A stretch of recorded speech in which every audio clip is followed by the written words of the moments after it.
오늘 함께 묵상할 말씀은 에스라 7장 1절에서 10절까지의 말씀입니다.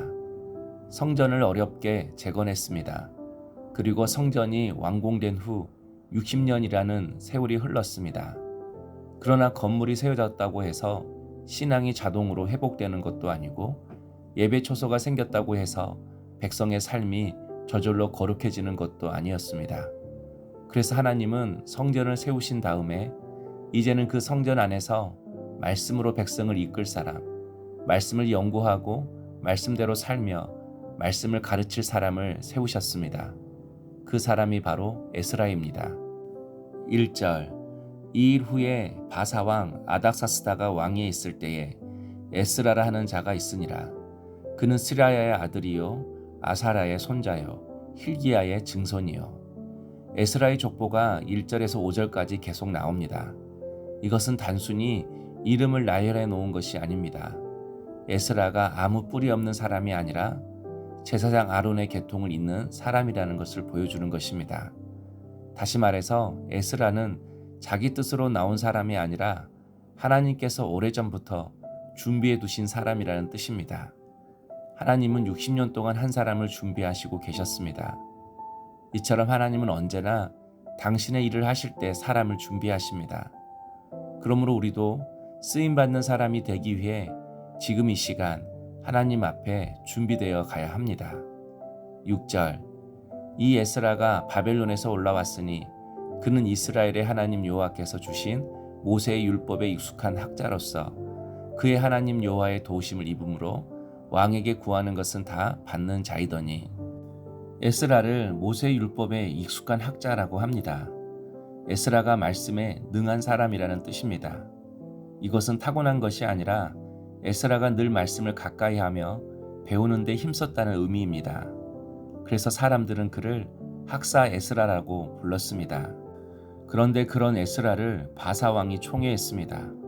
왕에게 구하는 것은 다 받는 자이더니 말씀 속에서 지혜를 얻고 그 지혜가 삶 속에서 일터에서 관계 속에서 나타나니 왕에게 그리고 사람들에게 인정받고 사랑받는 것입니다.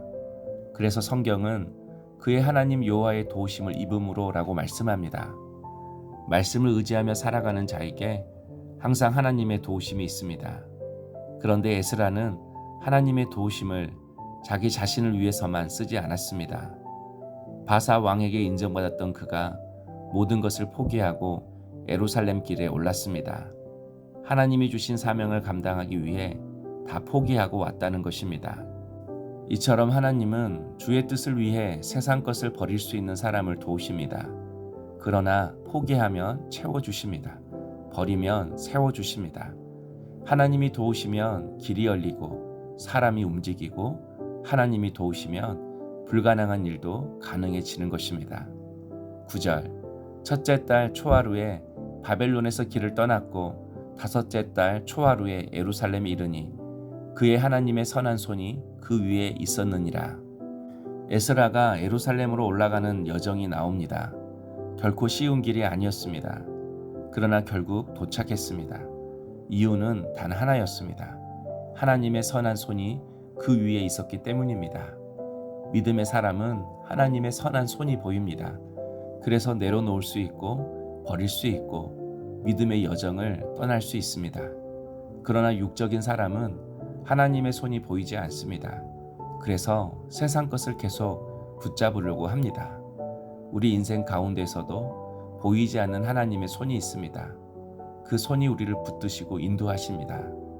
그 손을 보고 우리도 믿음의 삶을 살아가야 합니다. 10절 에스라가 여호와의 율법을 연구하여 준행하며 율례와 규례를 이스라엘에게 가르치기로 결심하였더라. 에스라가 결심했습니다. 믿음은 언제나 결심이 있습니다. 하나님은 결심 없는 사람보다 말씀 앞에서 분명히 마음을 정하고 하나님 앞에서 내가 어떻게 살 것인가 결정하는 사람을 통해 일하십니다. 그래서 성경을 보면 에스라만 결심한 것이 아닙니다. 다니엘도 결심했고 사무엘도 결심했고 하나님의 사람들은 다 결심했습니다. 그래서 하나님의 역사를 경험하려면 결심이 있어야 합니다. 삶 속에 열매가 없고 자주 시험에 넘어지는 사람들의 특징을 보면 언제나 믿음의 결단이 없다는 것입니다. 그러므로 우리도 결심해야 합니다. 우리도 에스라처럼 살아야 합니다. 하나님의 선한 손의 도우심을 인정하며 살아가는 것입니다.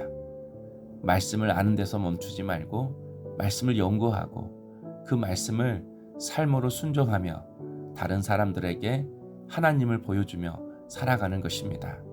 그때 하나님이 우리의 삶 가운데 일하시고 역사하시기 시작하십니다. 사랑하는 성도 여러분, 하나님은 오늘 또 사람을 준비하십니다. 그리고 그 준비된 사람을 통해 하나님의 일을 이루십니다. 그래서 문제는 능력이 아니라 믿음의 결단인 것입니다. 오늘 또 하나님 앞에서 말씀대로 살겠다고 결심할 때 하나님이 우리의 인생 가운데 새 일을 시작할 줄로 믿습니다. 적용 질문입니다. 내 인생 여정에서 하나님의 선한 손의 도우심을 경험한 적은 언제입니까? 기도하겠습니다. 주님, 에스라처럼 하나님의 말씀을 깊이 묵상하고 배워감으로 말씀에 익숙한 자가 되게 하옵소서. 우리의 인생 여정에서 하나님의 선한 손의 도우심을 인정하며 감사하게 하옵소서. 배운 말씀을 실천하며 다른 사람들에게도 가르치는 삶을 살게 하옵소서. 예수님의 이름으로 기도하옵나이다. 아멘.